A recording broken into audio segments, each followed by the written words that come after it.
of this 3 days conference, and I think it is now time to make a final analysis of everything that has been said during all our panels in the last 3 days, and give also a bit of an outlook to the future. And therefore we have put together this result and recommendation sessions where all the moderators of our sessions in these 3 days will report on the results, on the main things that was said during the panels, and give a bit of an outlook also on the future.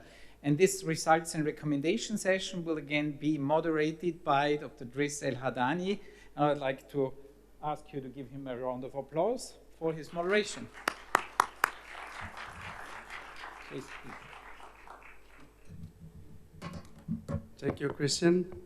As you said, we are coming to the final session, which is the presentation of the results and the recommendations. And please join me to welcome this panel and the moderators of the 6 sessions. First one is Jean-Pascal Lefranc from CNES, Van Monsami from SANSA, South Africa, Space Agency, Christian Armstrong from Petra Strategy, Rania Turkirbi from Space Generation Advisory Council, Crystal Wilson from the Secure Works Foundation, Iman Khantouti from the Moroccan section of the SCAG, and Camille Byrne from HEED Aerospace Group, and finally but not least, David Kandal from Canada.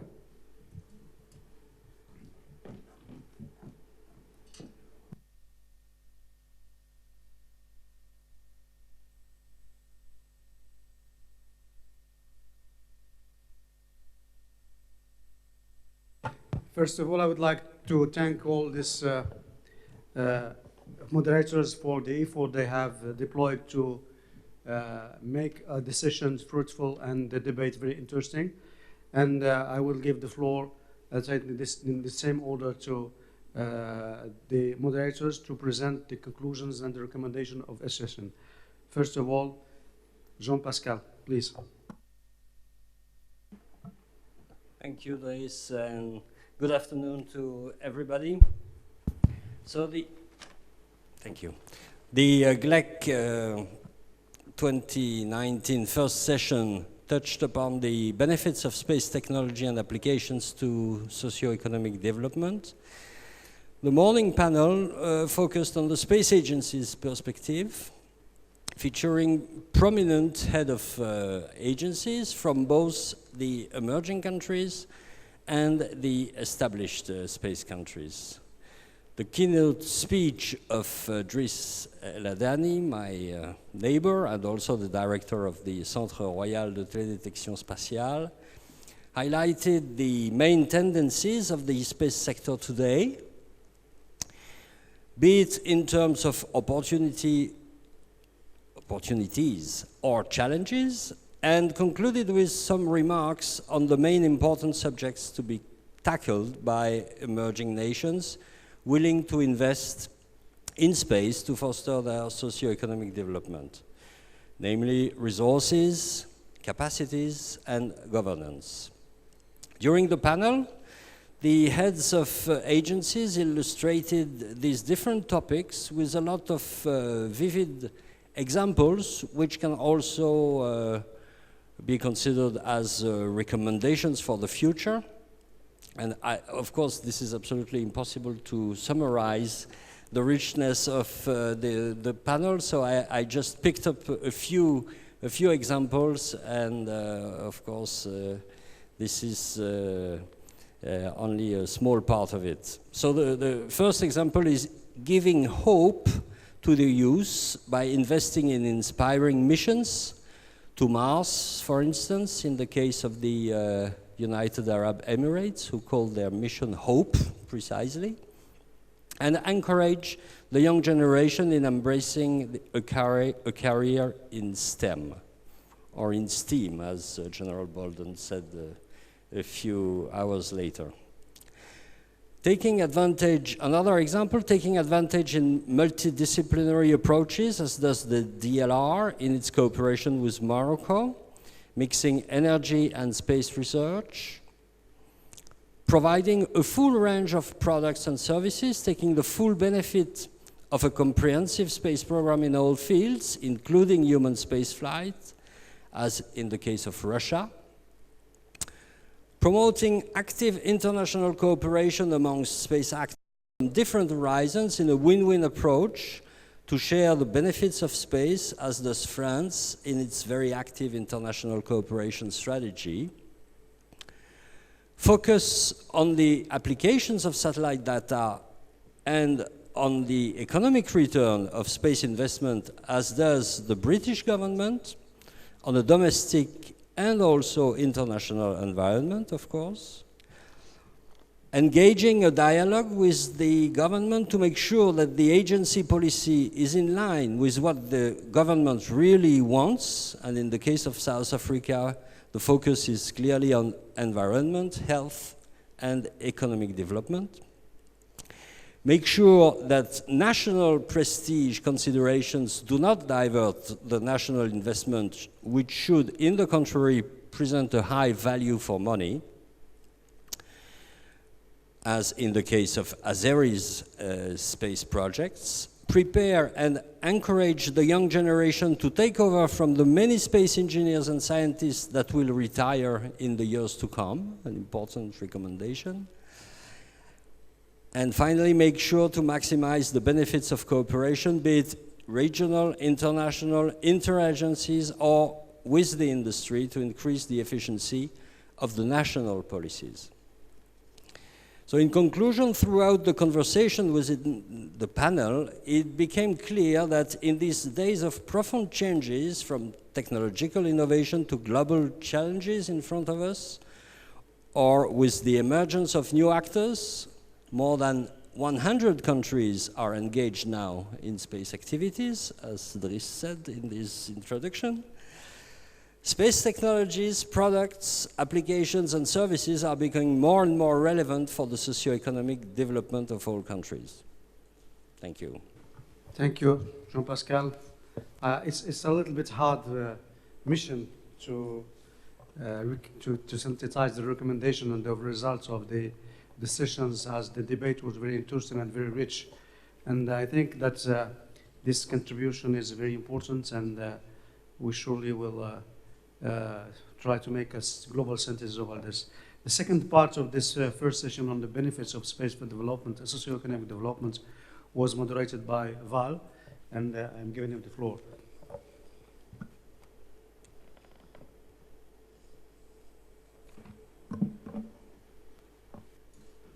Okay, I've got a few slides, and thank you, Dries. While we wait for that to come up. Oh, click. So I'm going to present on the second part of plenary one, but looking at it from an industry perspective. And so you'll recall that the session was dedicated to the hare and the tortoise. But there are three very burning questions coming from emerging countries. It's the role of industry in the emerging countries and how you structure the public-private partnerships.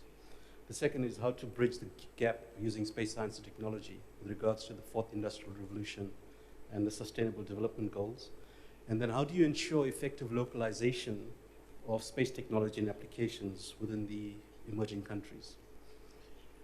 And the first presentation was a keynote address by General Bolden. And in his address, he indicated that at the time when he took office as administrator of NASA, there was at least 380 agreements signed at that time. So international partnerships and partnership with the local industry was becoming quite significant. And during his tenure, he fostered the development of a commercial space industry. And it was driven by three main drivers. The first was to provide services for the International Space Station. The second was to transport astronauts to the ISS. And the third was to use that platform for international collaboration and using the industry as a vehicle. And then NASA used the public-private partnership as a vehicle to bridge the gap between NASA itself and the private sector.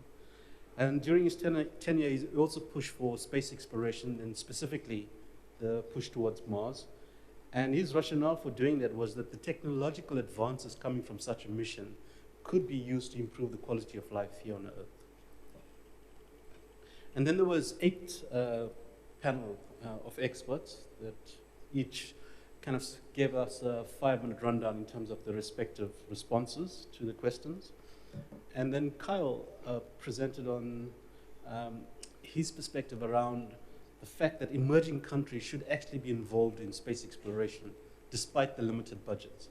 And the rationale for doing that is that being involved in such initiatives actually helps in achieving the SDGs. And he gave the example of, would you rather mine the ocean or mine the moon? And I think that's debatable. And then space exploration could also be the economy of the future, looking at specifically space resources.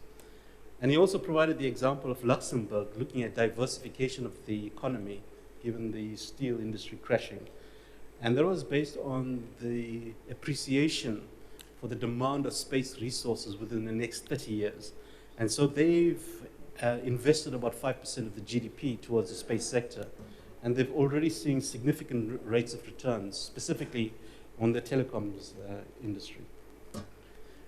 And then Bruce Chesley from the US indicated that aeronautics is a precursor to astronautics, and that Boeing has entered into a partnership with Morocco 2.5 years ago. And the whole idea behind that was to accelerate the development of the local aeronautics sector here in Morocco, and to eventually create 8,700 new jobs, and to have an industry of a 1 billion rand per annum turnover by 2028. And that this partnership is also structured around technology transfer and training from Boeing to Morocco. And he also touched briefly on the role of non-governmental organizations, and specifically referred to the Education for Employment initiative in Morocco. And then Luigi from PricewaterhouseCoopers spoke around the work they do around assessments of the economic impact of the investments in the space sector. And I think to date they've done over 30 socioeconomic benefits assessments for various countries and institutions. And they also focus on how do you optimize your investments to see a greater rates of return. And some of these studies have actually helped motivate for greater investments in the space sector. And he also raised a key issue at the end, which I hope did not go missing to the audience, was the challenges faced by fragile states where governance is poor. But some of these assessments could actually help to address some of the challenges in those countries. And John from Thales Alenia Space, well, in response to the fact that we observed that there were no woman representation, said that Thales Alenia has 40% women as part of the workforce. He focused on the telecommunications aspect, specifically towards emerging countries, and gave the example of Bangladesh, where they invested in e-education, and the multiplier effect was over 50 in terms of the investments that were put in. And then he also indicated how e-business could be facilitated through telecommunications, especially if you're living in a small town or rural area. You could still participate in the global value chain with telecommunications. And he also gave the example of a satellite being built for Morocco that focuses on agriculture and fisheries, and that in some areas the crop yield has increased by a factor of 2.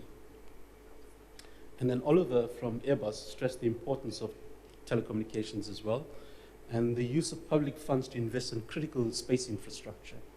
Now, telecommunications is very critical because it also defines your knowledge economy, especially where many countries are trying to play. And it also allows for penetration in remote areas, and again, allows for businesses to be established in very rural areas as well. And then he touched on Earth observation and navigation being other areas apart from telecommunications, and indicated that EGNOS in Africa is an opportunity for Africa with regards to navigation and timing applications in the region. And so to effectively respond to some of these initiatives, it's very important for government to focus on enabling the local ecosystems to respond to these opportunities. And then Stuart Martin from the Satellite Applications Catapult He indicated that his view was that emerging countries should focus on the downstream applications, not just on the technology platforms necessarily. He also indicated that the SDGs itself was a call to arms to the space sector. I think if you look around the literature, at least 50 to 60% of the SDGs are informed by satellite platforms. But he also cautioned that when we're looking at sustainability, it's not just around the environment, but also looking at it from economic sustainability point of view. And that developing countries need to play a more meaningful role with regards to the SDGs.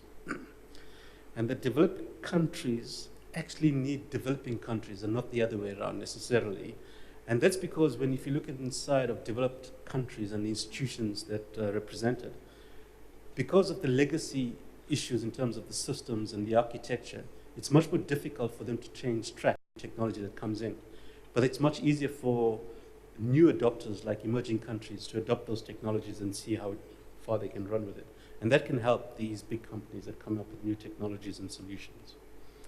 And then C.S. Moster from South Africa Space Commercial Services indicated the experience in South Africa and how human capital and expertise was developed for the defense sector, but later used at the university level to build South Africa's first satellite called Sunset. And from that initiative, there were components sold to South Korea and Australia, and that led to the subsequent development of some Diosat. And he expressed frustration with regards to fostering alliances in Africa, and his hope was that the establishment of the African Space Agency will foster multilateral cooperation. And then Vitaly Stefanov from GLEC Cosmos, his focus was on the fact that emerging countries should look at socioeconomic development and the applications perspective and consider how space technologies could support those initiatives, those challenges on the ground. He indicated from a GLEC Cosmos point of view that their launch capabilities that they've developed in-house is actually based on the Soyuz platform, which is currently the most reliable access to space. And he also indicated how the launch of Yuri Gagarin into orbit inspired many children in the former Soviet Union. And that inspired them to take up science and technology as a career. And it's those very young individuals back then who are now working in the current Russian space industry.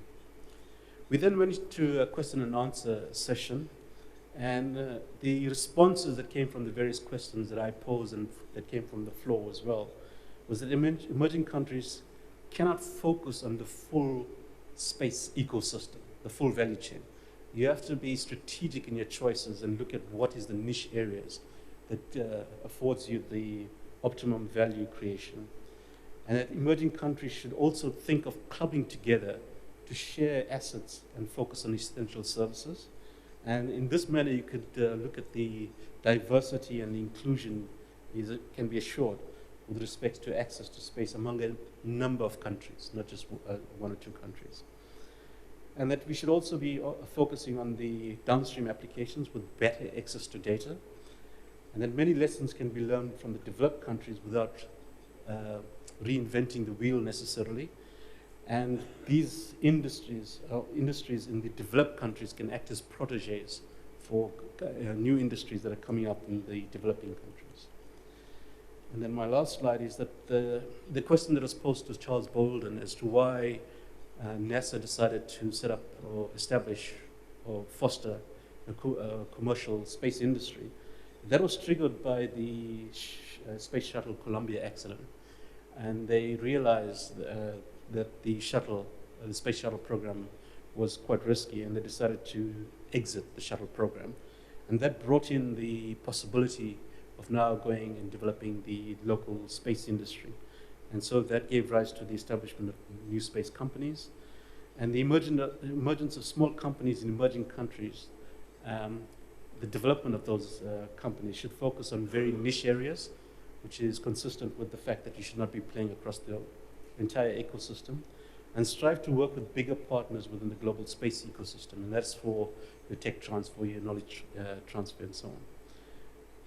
And the response from PricewaterhouseCoopers in terms of the assessments that they have done is not all socioeconomic benefits are necessarily quantifiable.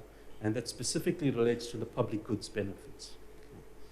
And that countries should also consider using existing infrastructure and position these for future initiatives. And this was an example of the investments that was made behind the Iron Curtain in the early days and how that was used to support future initiatives. So that was in a nutshell the summary of the entire session. And I just want to remind us that this is just the start of the conversation of bridging the space divide and informing emerging countries as to the best approach to be taken on these different fronts. Thanks.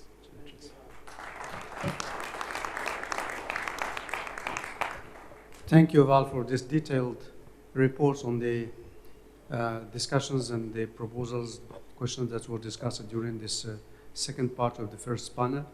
And one of the questions that was raised about financial resources, and this was the second, the team for the second session on financial models and resourcing. And Christian Armstrong is giving us an overview on the discussions during this second panel. Good afternoon. I also want to take this opportunity to again thank the participants in the second session for offering their unique and valuable perspectives. I wanted to distill sort of the key message from each of the panelists. And these messages include, particularly from our keynote speaker, there are multiple financial models.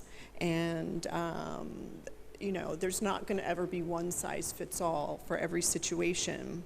And countries can adapt to new models over time. So the model that you might start with is not going to be the same model perhaps that you have 5 years later or 10 years later. And so going into it with an expectation that it's going to grow and evolve as needs change and priorities change. Another key point that was made is that, you know, space programs, they can be looked at as part of a larger portfolio of high-tech investments. Finding the connectivity between other portions of government programs or sectors of the economy is tremendously important for success in that area. Another point that was made was investing responsibly and sustainably to achieve the most benefit for the country. So really looking at the expectations of the benefits for making those kinds of investments in a space program. Another key point was that the government must have a sustained commitment and dedication to the goals. And so really having the commitment from the leadership is tremendously important. And then alignment with the financial resources with the national objectives. So there really has to be a synchronicity and a synergy for there to be success. And so what I distill from those points from each of the key speakers is that there's really the overarching themes of alignment. So alignment among the goals, the resources, the plans, all of those things need to have alignment for success. And then sustainability of the financial model has to support the sustainability and the longevity of the program for there to be the longer term view. And so what I would take away from the financial resources and model session is that tailoring the program and the finances to a country's needs and looking towards a long-term perspective so that it can endure. Thank you.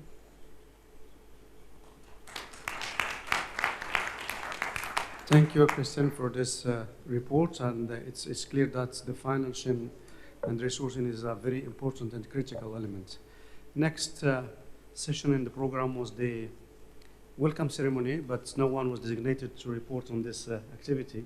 So we will move to the next day, second day, with Rania, with his report on technology and skills development. Rania, you have the floor. Thank you. Good afternoon. The third panel was actually about the technology and skills development. We had brilliant speakers, and we have discussed about the way to involve the developing countries in an effective way in the space field and to assure their long-term sustainability. So I assume that there is basically 4 pillars in order to make it. So I can say that the first one is basically the academia.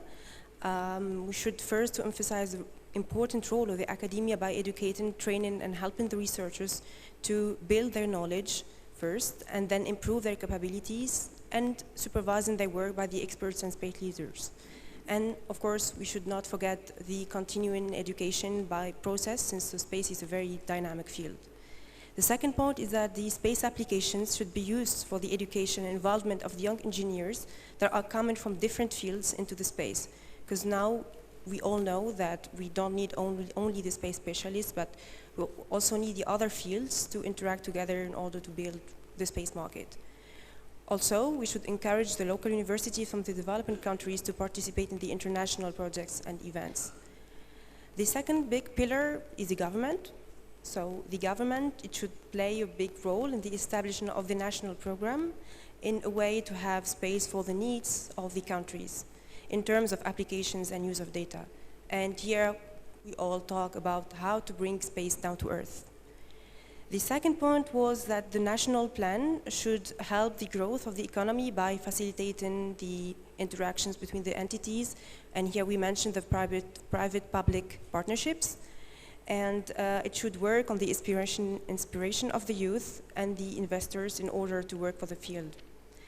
Then the government side still, so we have that the space should be used for the youth. Here, so we can mention that the international cooperation between the countries, like developing countries and the emerging, and the leading countries in space, as well as the new regulations and policies that should serve for space development in a very sustainable way. The third one are companies, that companies should start investing in a very big way in the space field, since we will need it all for our daily needs, and it should support the universities to train the resources and the skilled resources basically, and also define the regulations and rules. The fourth one that I esteem is really the most important one are the organizations and the agencies that should enhance the cooperation and share the know-how and show the successful models and of well-established business and cooperation. So we mention here that the UNOSA and space agencies, organizations have to support the emerging countries to follow, by offering fellowship programs to students first, then to governments, they should help to facilitate the intergovernmental cooperation, and of course to the private entities in a way to encourage the investors to enlarge the space market. The most important sentence that attracted me was basically that we should focus now on the space awareness, even before the space, the capacity building. This is basically our first priority, because now we should really start focusing on the countries that need really space for their needs, and that should be aware that is really the key now. Thank you. Thank you, Rania. And we'll move to the next session, which was plenary 4, on the base infrastructure and requirements, and the report will be done by Crystal Wilson. Thank you. Great, thank you. And yes, I'd like to again extend my thanks to both the speakers and to the audience for their wonderful participation on this topic. We had 2 goals. One was to identify the base infrastructure required for national space programs, and the second was to appreciate how to develop that. Interestingly enough, we didn't actually spend much time talking about building satellites or developing launch capabilities or ground stations, sort of the traditional view of what base infrastructure might mean. Instead, we had an incredibly diverse group of speakers, ranging from national space agencies to academia to industry, as well as several representatives focusing on specific initiatives that are being carried out right now. And despite this diversity, we actually had a couple of really important themes, I think, throughout a number of the comments. And essentially, the way I would see it is that a country or any entity who's asking this question really needs to step back and say, why are we doing this and what are we doing this, and really identify goals. And obviously that happens anytime someone creates a national space policy or goes through this process, but each speaker in their own way really emphasized the need to understand how space is going to bring benefit and to build up any requirements around base infrastructure around that. And that, again, that won't look the same wherever we go. So in some ways, one of our goals was a bit of a misnomer. There isn't one answer to this question for every country that's looking into this. There are going to be many, many different answers. If someone just tries to copy what another country has done, it won't work for them, because at the end of the day, space really has to be providing tangible benefits in order to be successful within various political environments. And so we heard a lot about how we might develop data infrastructures or build on what infrastructure is out there to leverage that capability within a country. And really, I would say we also looked at the challenges. And again, the challenges fall into the same category. It wasn't, oh, it's too expensive to build this or this. It was, a lot of costs have come down, but what you really have to do is identify what you need in a particular country, and then what are the best ways to go about getting that. In most cases, that's not going to be about becoming a launching state. That's not a requirement in order to receive the benefits of space. Instead, it might be how to tap into whatever data requirements or data needs are already out there, and to figure out how to operationalize that in your country. And so I thought that was a particularly interesting theme that came out of this. And while I can't claim to know what the organizers intended, I suspect this was not exactly what we were going to be focusing on. But I think it is actually really insightful. And we heard this again from a variety of different sources. And Colombia's answer was telecoms are important. For others, it's how can we support the SDGs. For others, it's going to be we really care about national prestige and security, and that's where we want to build our base infrastructure requirements around. And so we really have to avoid the mistake of thinking that there is one answer, or that base infrastructure really is exactly the same for everyone. Even if a country theoretically has similar needs, their particular government, their particular organizations are going to answer those questions very differently.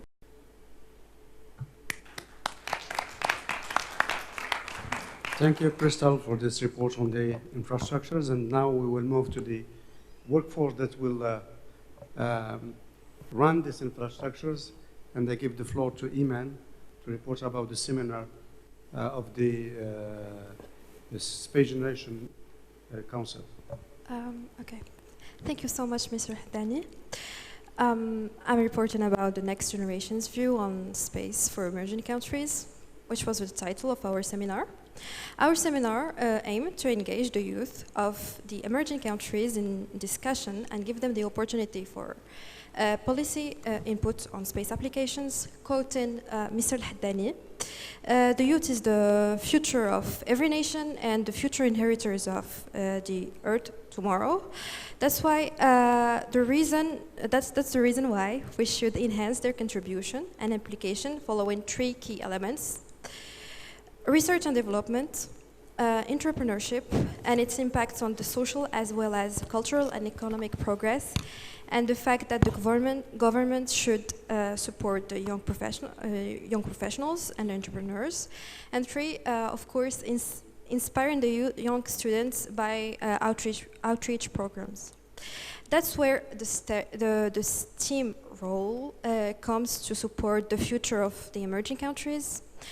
According to Dr. Khatri, it is the basis for development of the ecosystem of space. It bridges the ethnic and gender gaps, sparks the interest in pursuing STEAM careers, and allows the competition in the global economy. It is indeed a great way to lateralize the brain to fuse the real-world problems. Getting there, the students and young professionals get more confidence and aim to higher education, feeding them into the industry. And now I'll come back to inspiration. Emerging countries should get inspired by the other countries to go further, get inspired by a program that wishes to inspire. This is what the space program of the UIA Space Agency aims to do. And Mr. Adnan Arais spoke about how the UIA is proceeding for sustaining the space program. According to him, focusing on and trusting the human element is very important. We should develop the technologies ourselves and focus on international collaborations. Then I'll move to our special guest, who was General Bolton. I was so honored to have a very invigorating discussion about how students and young professionals of the emerging countries can persist in their goals, in reshaping the space applications in the emerging countries and overcoming the difficulties, aiming towards international cooperations in the field. He emphasized that it is important to work on in diverse environments and try to create partnership and try and again, because failure is an absolute necessity. Then we had a few working groups where the delegates could work on 5 working groups. The first one was about regional collaboration on space applications. It had 10 participants from Germany, Morocco, US, India, Italy, and Canada. They have set the objectives of finding out drivers for building collaboration, define how effective collaboration looks like, and the outcomes was organizations such as IAF have to provide mechanisms that enable collaborations, such as travel support for the youth, build capacities of emerging countries to enable effective participations in collaboration, given the example of knowledge transferring and skills transferring, understanding what the various players can contribute in collaboration and what value each partner brings. Then the second working group was about IoT, Internet of Things, and space applications. It was it had 15 participants. It is the biggest number we could get in a working group, and then I heard it was a success. It had the group reached to 3 answers. A successful business model should, of course, identify the markets and partner financially, for example, with the governments, and technically with academia and the administrations for real data on the field. Second, the IoT added values are the investment is small. It can benefit from the expertise of existing space agencies. It provides an opportunity for innovation. And then the third point was an application and future step consists of the applications of Earth observation. For example, monitoring the territories or preventing catastrophes, for example. The working group 3 was legal and policy challenges of space applications with 5 participants. The objectives were to explain why space policy and law matters and giving guidance on how to develop space policy and improve integrations of emerging countries in international space activities. The outcomes were a policy should offer a roadmap, and each country should know its strengths and weaknesses, and thus come up with potential space solutions. Space is a tool. It's not a goal. And then we had the technology development for socio-economic development, which was the 4th working group. And it has 8 participants with the objective of bringing space to Earth and identifying space users.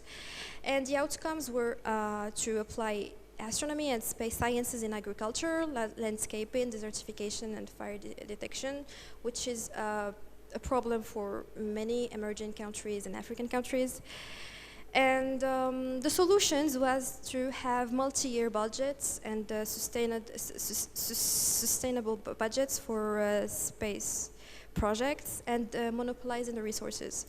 Then the last working group was ways to engage the next generation from the emerging countries in the space applications.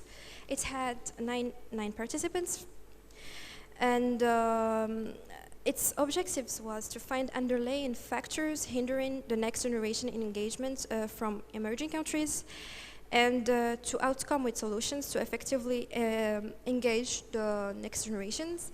The outcome was recommendations for governments and stakeholders So there should be a change in educational system policy, and there should be long-term investment in the area of space and its related technologies.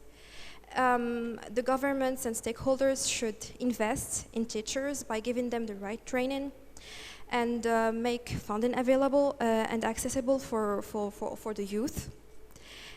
Give scholarships and training the youth of the rural areas because they are very good. They have very good potential. Emerging countries should also invest in science camps and training centers. Then we had a last panel about the impact of the next generation in promoting space in emerging countries. The session was about how the youth of the emerging countries can capitalize on entrepreneurship to influence space in our countries and find ways to attract investments of bigger companies and local institutions.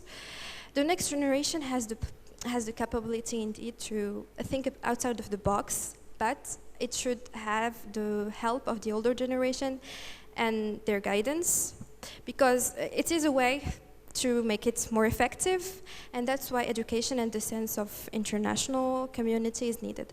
To conclude, this is my point of view. We, as the next generation, are the people that will advance the space industry and lead it to new horizons.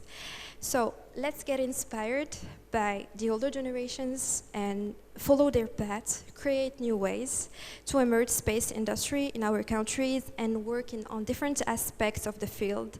Because I could notice from my classmates and young professionals and students I know that they think that space is only in engineering, sciences, a lot of sort of complicated things or things like that, but it's more than that. It's a policy, it's a business, it's many things. It's a whole world. So please, let's focus on this. Thank you.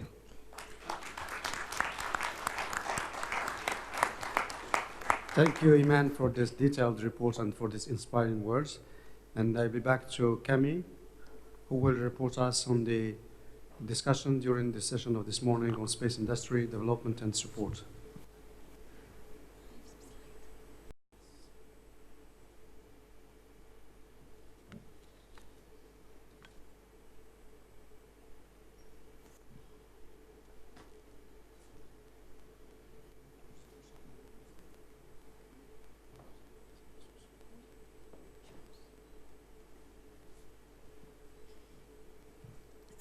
Thank you so much. That I would like to share my panel with space industry development and support.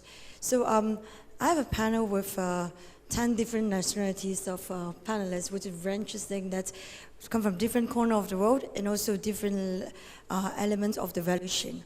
I have space agency in my panel, government entity, policymaker, private industry, and public industry, and also consultants. So this a mix of 10 different backgrounds.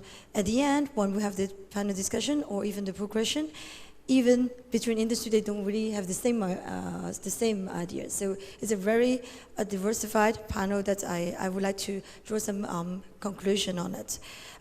First of all, my panel, we had the keynote from Pascal, from DAO, that I won't repeat everything that she said, of course, but 5 keywords that maybe I can draw some highlights your attention is application. She mentioned about application. 2 examples were mentioned. The forest map, efficient power plant management in Morocco as well. So of course we talk about space, but at the end, how space can bring the application and also get people to aware of what space can bring application is very important. And the second one is, she also highlighted that it's a new market for industry development. And the technological innovation is also a key. And 3 other keywords I would like to share is partnership, investment, and business model are also keys for industry development.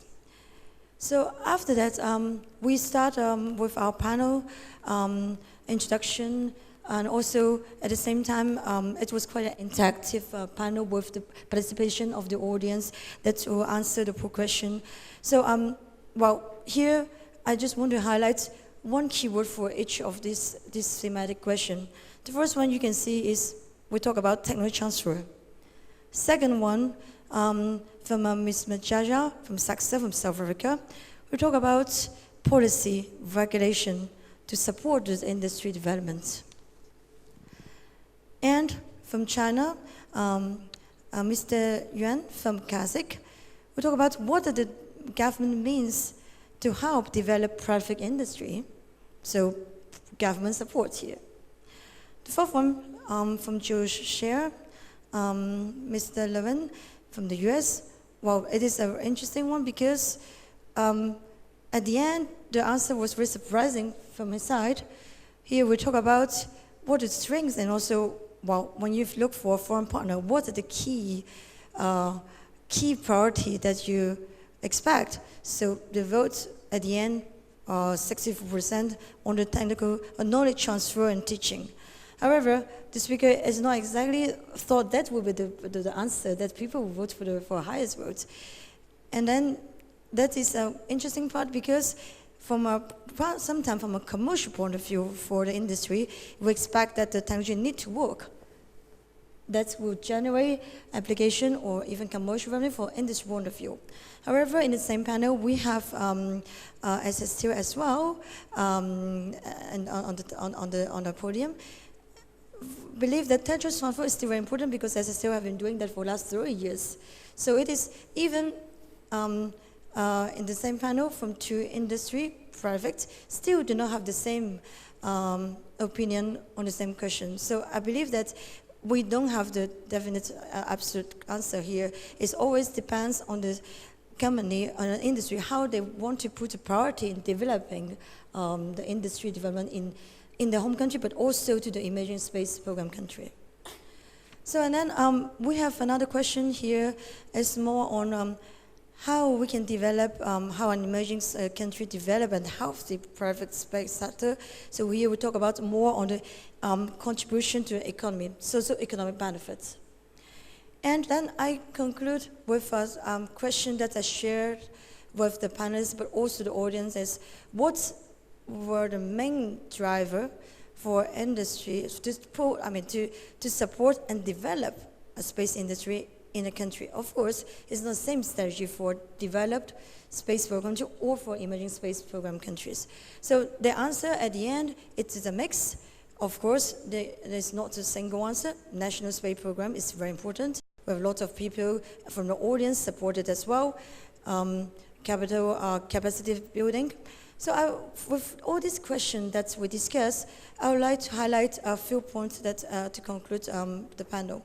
Of course, we don't have much time to go through all the questions, but at the end, the question asked for the audience is also based on capacity building business model.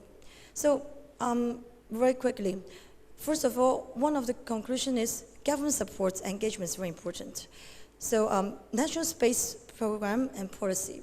From Ms. Majaria from SACSA, Shale, that the space program is also help defining the industry framework plan for the country to see how we can promote the development of the industry, but also we promote transparency for the investor.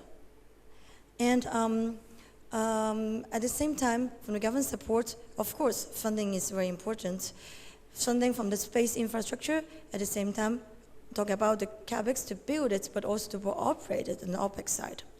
Government support can also be supporting as an end user.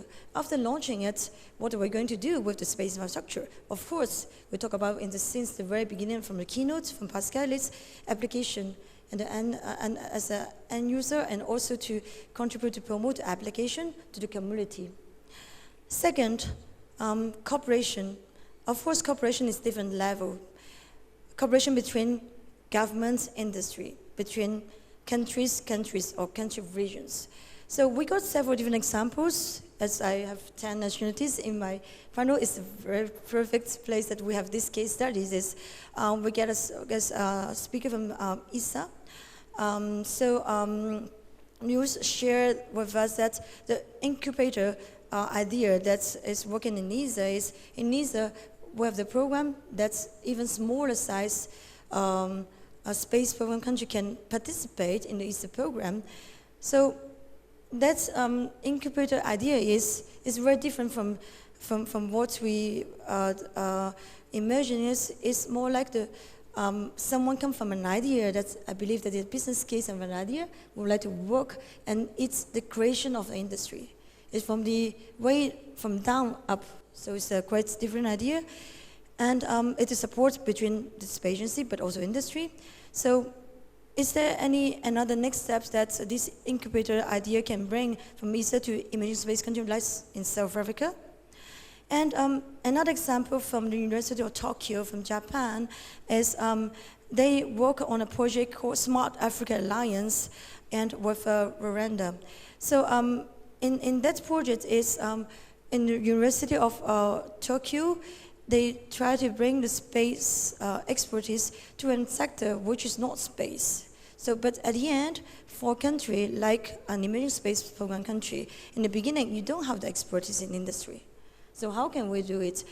But in Rwanda, they have the IT expertise. The IT expertise, these people, you can teach them to technology transfer, to use the technology. At the end, even they don't have a space program, space industry, but these people have the expertise which are non-space.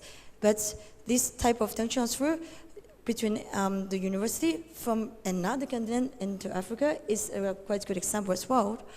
And the cooperation between government, industry level, country, region, international, at the end, is all about cooperation in increasing the awareness of using space technology and social benefits, how to develop downstream industry. And one other example is from China. We work also a lot from Mr. Yun had mentioned that there are constellation. Right now, China is working on 2 constellations that we try to use the LEO, low orbit constellation, to provide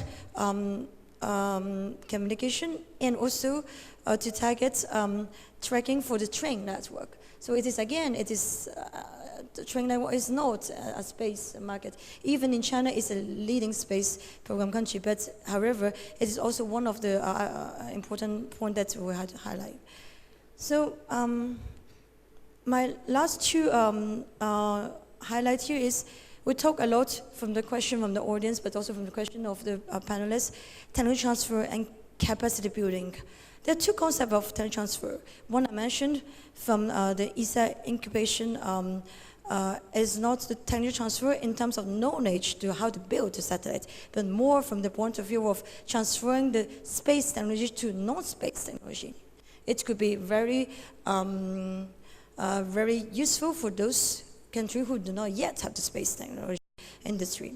And the second one is more that most people will refer that the space knowledge transfer, like what's mentioned of Manchester, that we have in the past that the satellite export to teach a country how to do some components, AIT, and to do up to build their own satellites. And so there are different ways how as emerging space program country to work on the capacity building, government support, cooperation, technology transfer are also the keys as well.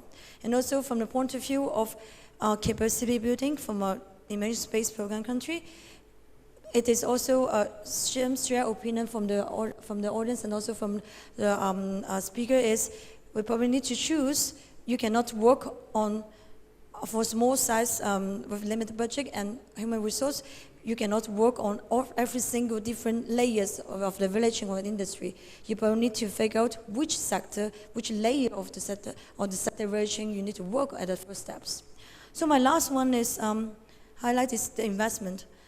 Of course, with all that 3 elements that I mentioned, government support, technology transfer, and cooperation, at the end, we come up with investments is all very important to support the industry development. Funding, government funding, it could be a government funding since the beginning of the space infrastructure, but also could be end user to use the space technology. or a favorable tax policy, or also even from public-private partnership, PPP, or venture capitals. Pascal mentioned that 534 venture capitals that we have in 2018. That's quite a lot, actually. And at the end, of course, we talk about cooperation, international funding, like GMES Africa, or even the Chinese GLEC funding. That could also be a way that we have funding. So this is for my conclusion. Thank you so much. Thank you, Kami, for reporting the discussion in this session of this morning. And as usual, the last words in any process goes to lawyers. So I give the floor to David to report on the discussions in the last panel on legal issues. Thank you. Thank you, Driss.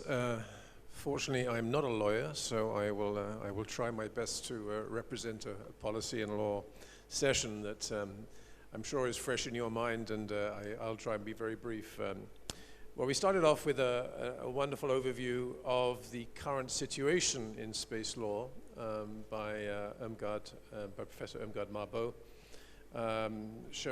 providing us with the background and the history of COPIUS, and reminding us of the 5 treaties which we all know and love, and some of the principles that really guide the work we do in all of space activities. She also mentioned some of the stresses that are starting to appear with respect to those treaties and principles. She mentioned the liability of launching states and how the definition of launching states and the various ways that can be considered, and again needs to be thought of as states start to develop their own space policy and their own space laws. Questions of registration, authorization, continuing supervision, etc. And she raised the very interesting issue of the differences between national, regional, and international, and this is really an interesting theme that I think went through the whole panel, because we heard from the, we were very fortunate to have representatives from the Africa, from Europe, from Latin America, and from the Middle Eastern countries.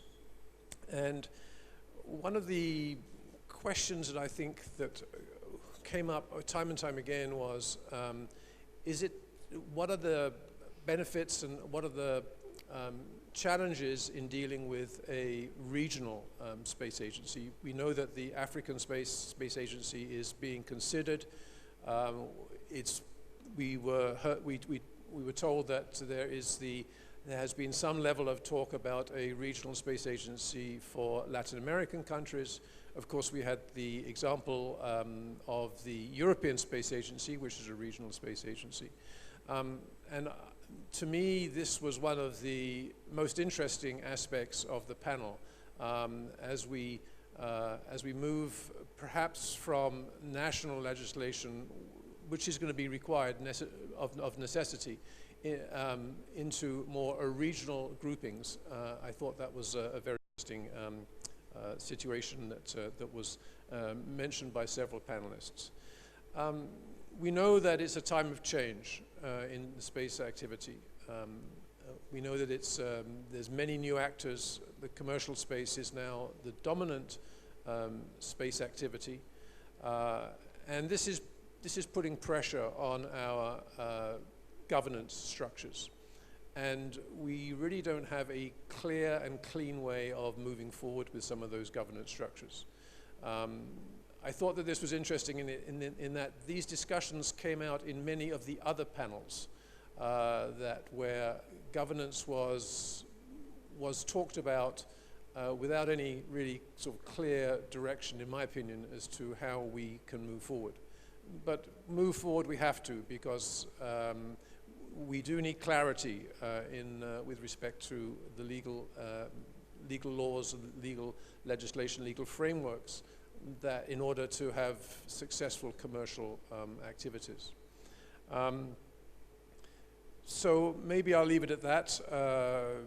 I'm apologize if I didn't mention everything that was discussed, but I think that I was trying to bring out just some of the major points as we move forward. And again, it is a very dynamic situation right now. And my own personal feeling, although this wasn't, I wouldn't say mentioned necessarily by the panel, is that the policy and legal frameworks are somewhat behind the technical and scientific and innovative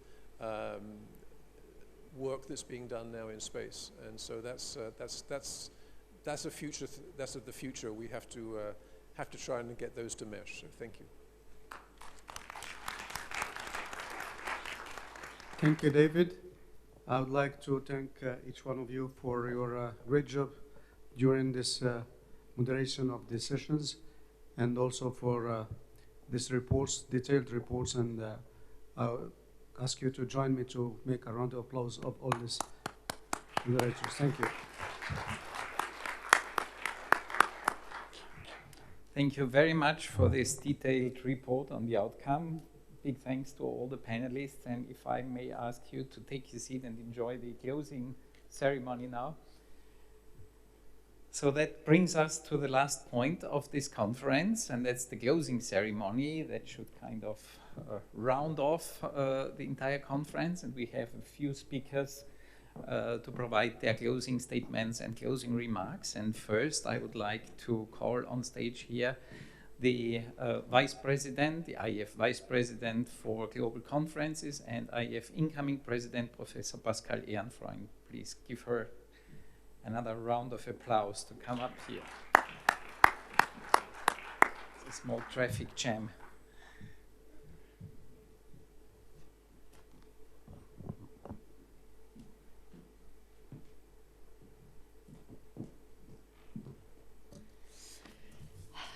So this is the end spurt, yeah. Dear distinguished delegates and dear ladies and gentlemen, the Global Conference on Space for Emerging Countries has now come to an end. And I think we had a really, really strong panel now, which really iterated what we have discussed and has summarized that. So if you have missed some sessions, I think this was really, really helpful. For me, and I hope also for you, it has been an immense pleasure also to witness this enthusiastic atmosphere of cooperation during the last 3 days. And though we have started, I think, every session 15 minutes later, we still got through everything. And I think the attendance was really, through all the days, really high, though the temperature has risen, I think, to 36 degrees. So I think we can all assert the success of this conference, and we will have to make sure that we continue this set of conferences. We have seen what a great potential emerging countries have, and I think now more than ever we have to take our responsibility and support them, and we should not fail in doing that. So I thank each and every one of you who has made this conference a success and memorable. Many thanks to our hosts of the Royal Center for Remote Sensing, CRTS, and the French Space Agency, CNES, and of course to the IPC co-chairs and members for their outstanding work, and also my sincere thanks, of course, to Jean-Yves for his efforts, and also to Dr. Christian Feichtinger and the IAF team for putting such a great effort in the organization of this conference. I'm just now pleased to announce the next global conference, which will focus on space exploration. It will take place next year in St. Petersburg in Russia. And I think some of you, or eventually all of you, have seen the signature on the first day. It will be the 3rd edition of the Global Space Exploration Conference after 2012 and 2017. And we have taken this decision in the Bureau in March this year. And this is also the first event which will be of this kind, which will be organized in Russia. And obviously there is a lot of stake in space exploration in Russia, and holding this global conference on space exploration in this country, I think is really very appropriate.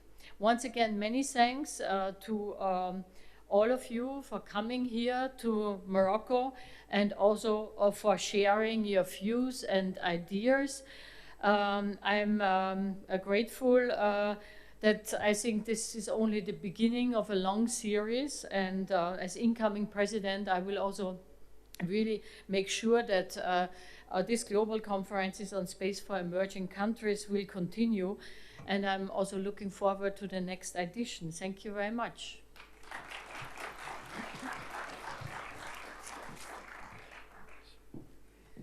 Thank you very much, and a big thanks to our Vice President who is overseeing the portfolio of global conferences, a very important asset within the portfolio of the International Astronautical Federation. Now, next, I have the pleasure to call up next on stage Dr. Driss El-Hadani, without whom this conference would never have happened, or we wouldn't have even thought about coming here. So a great thanks to him. He is the chair of the local organizing committee. He is the IPC co-chair, and of course he is the director general of the Royal Center for Remote Sensing. Driss, please. Thank you, Christian. It's a great pleasure for me to say a few words at the end of this important conference. I am very grateful for having had the opportunity to co-organize this event together with IAF and CNES, and this opportunity for me to thank Jean-Yves, who has made the proposal to Morocco to host this conference.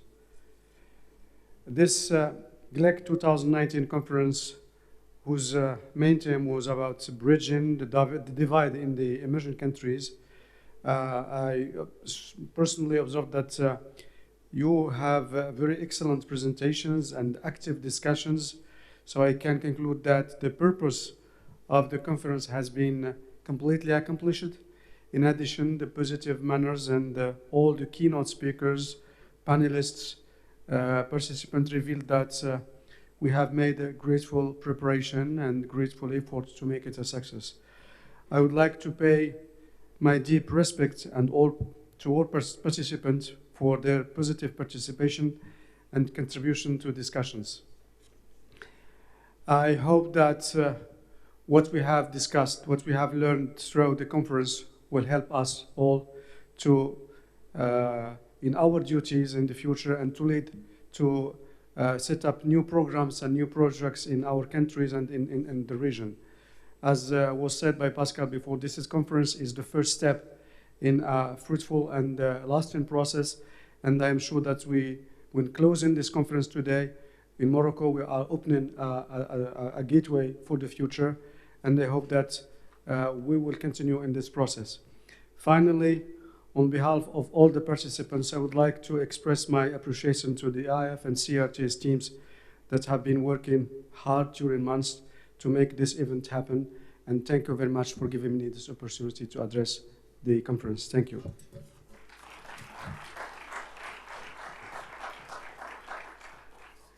Thank you, Driss.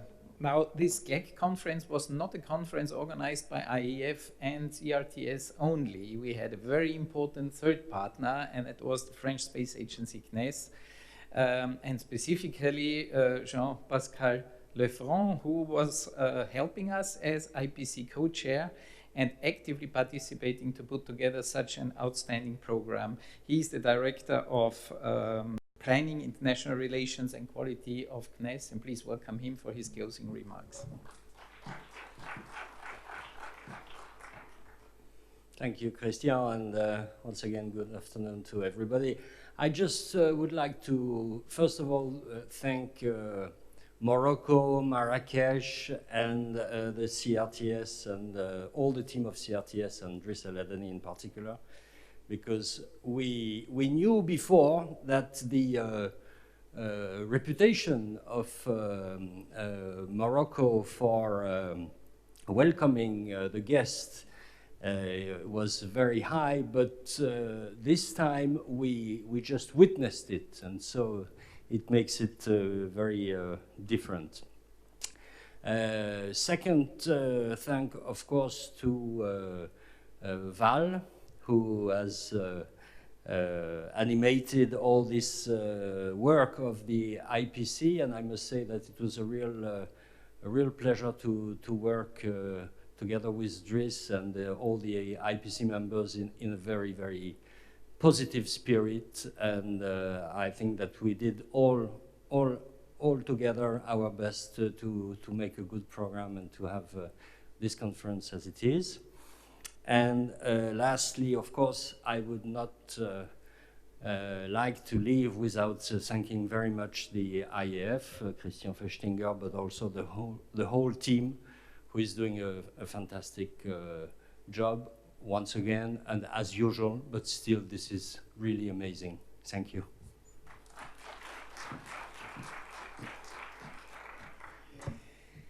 As you have heard, and as part of the initiative of our IAF president, Dr. Jean-Yves Le Gall, the focus was put on emerging countries, and one very important element was the creation of a portfolio within the Bureau, Vice President for Emerging Countries and Developing Nations.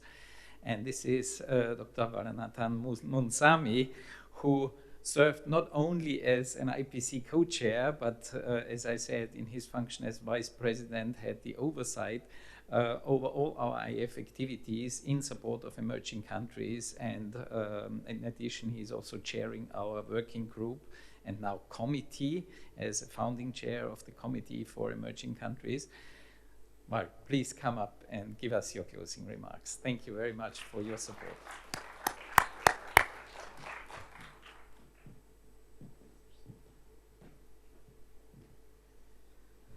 Okay, thank you, Christian, for those kind words. I can't express my feelings right now. I'm not sure whether I'm relieved or excited. Because I think we've come to the end of a very successful conference on space for emerging countries. And I just want to recognize that when the president of the IAF, Jean-Yves Le Gall, articulated the global innovation agenda, there were 7 key points from the agenda, and the top 2 was around reaching out to the emerging countries and new communities, and the other one was around 3G diversity, which is gender, generation, and geography. And I think we've essentially captured those principles, the first 2 of those 7 principles. But the whole idea on the focus of emerging countries was twofold. Firstly, to ensure that there was an increase in membership of emerging countries to the IAF, and that was to ensure that the experience of the IAF was also rolled out to the emerging countries. But I think more importantly from my perspective was what could the IAF do for the emerging countries? So just leveraging on the network of the IAF, what could we draw on from the experts and from the experience to share that with the emerging countries? And that was the whole idea behind this concept, of this conference. And as Christian has just mentioned, we did establish a working group on developing countries and emerging nations. And under that working group, we started to articulate an implementation plan for addressing the challenges in emerging countries.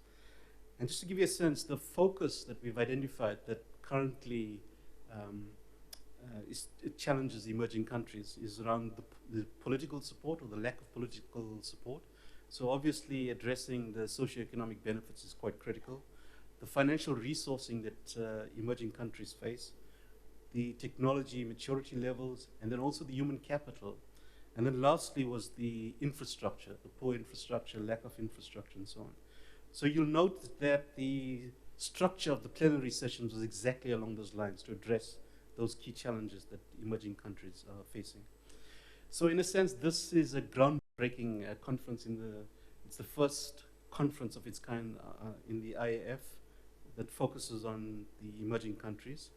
And the intention is to continue with the conference series in the coming years. And so this was not the first and the last of conference. And so we also want to ensure that it's shifted to other regions in the world, specifically focusing on emerging countries. What I also want to indicate is the outcomes of this particular conference will also feed into the IAC in Washington. So there will be a global networking forum that's dedicated to the outcomes of GLEC 2019. So very much like what you saw at the end of the conference where the moderators came up, we want to ensure that that message gets fed into the broader IAC community as well.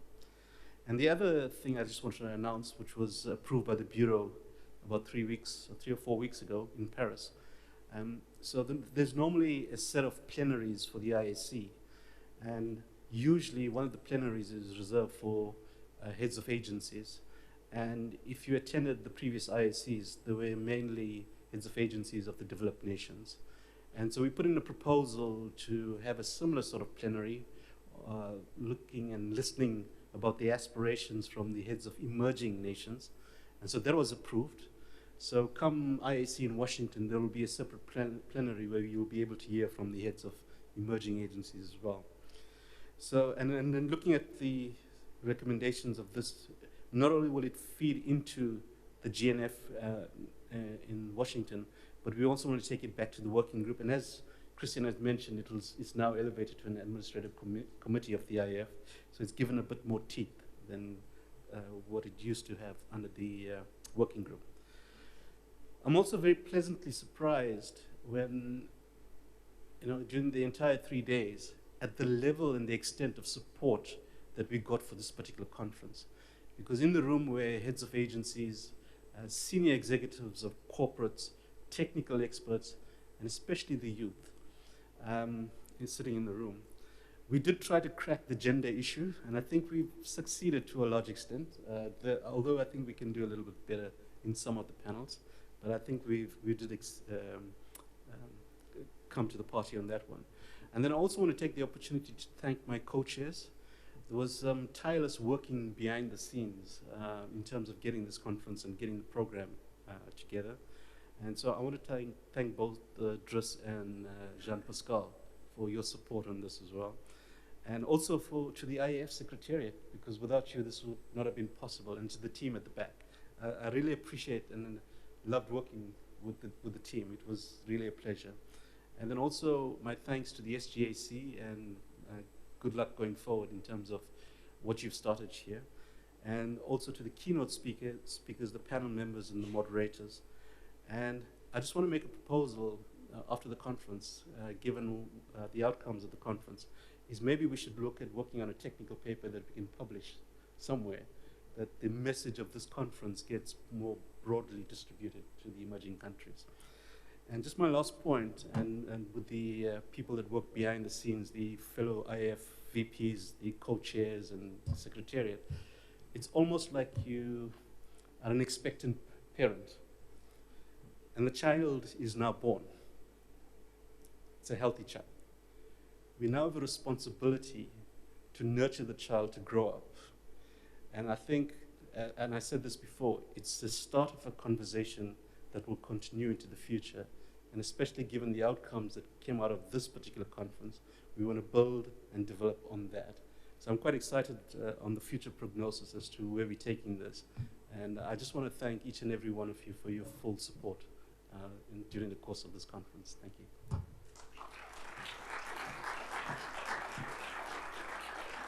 Thank you very much, Val, and I can promise you that we will, with your help and the help of your colleagues from the IPC and IPC co-chairs and also the moderators of the panels, will put together a final report, highlights brochure that will reflect the outcomes of this conference, and we will make sure that this is ready by the IAC in Washington.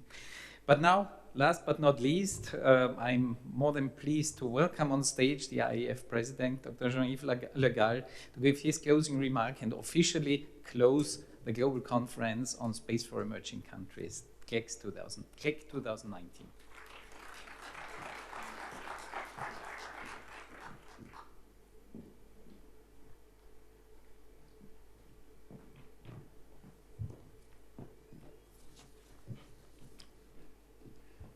So, distinguished delegates and ladies and gentlemen, I am very pleased to address you this afternoon as President of the IIF and to say a very few words, the last words, to close this three-day conference. In fact, the GLEC 2019, the first conference of its kind, has been a tremendous success. And I am delighted to have seen the attention it attracted and how each of the more than 400 participants, 400, it was completely unexpected and it's a lot.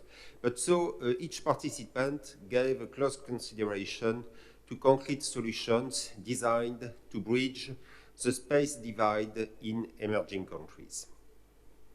It was a real pleasure to see the collaborative efforts as people were developing ideas, and I am really convinced that from what I have seen during these 3 days, we will see many collaborations arise as a direct consequence of this conference. Of course, none of this would have been possible without the dedication and the strong support of many individuals who share the same enthusiasm and passion for space. Special thanks for our host, the CRTS, and to all our Moroccan colleagues for this their very warm hospitality. I think that we can say that you have made this conference memorable. Many thanks also to the speakers of the different plenaries. We openly shared their expertise, and of course, huge thanks to my friend Pascal Ehrenfreund, IIF Vice President for Communications, Publications, and Global Conferences, and the most important, my successor as IIF President. I want also to thank all the IPC co-chairs, Driss Aladani, Val Monsami, Jean-Pascal Lefranc, should be here, he is probably here. And of course to Christian Fechtinger and its outstanding team at the IIF Secretariat who worked so hard to implement the overall program. Many thanks also to the Space Generation Advisory Council, the SGIC, and IIF partner organization for co-organizing the seminar on the next generation's view on space for emerging countries. I don't want to forget that today's next generation are the space leaders of tomorrow, it's obvious, and that giving them a voice gives them the confidence to face the world's future challenges. And last but not least, my thanks also go to each and every one of you who have contributed to the success of this conference in one way or another. Of course, all good things come to an end, but I am very, very proud to have been part of this wonderful project, and I can affirm that GLEC 2019 here in Marrakech, in Morocco, is probably a highlight of my presidency. I hope that what we have learned through the panels and discussions will help us in our duties towards the new players and encourage their long-term stability and involvement in the space scene. Given its great success, I am convinced that Pascal will perpetuate this conference as he started in inviting us in St. Petersburg next year, and that step by step we will reach our goal of bridging the space divide worldwide.